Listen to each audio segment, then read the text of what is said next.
Ang hirap no kapag nasanay ka ng mag-isa. Yun bang hindi mo na alam kung paano papasukin yung isang tao sa buhay mo? Kasi okay lang naman sa'yo kahit na hindi na sila dadating sa buhay mo.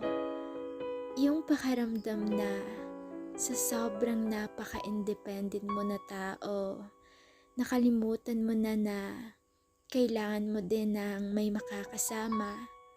Kaya eto, di mo namamalayan na tumatanda ka na palang mag-isa. Grabe talaga no pag nasanay ka na. Nasanay ka na kasi okay lang sa'yo. Kahit na walang ni isa na sasamahan ka.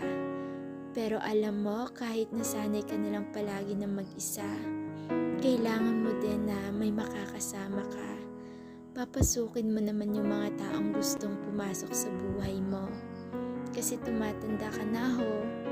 Ayaw mo ba na may makasama ka sa pagtanda mo?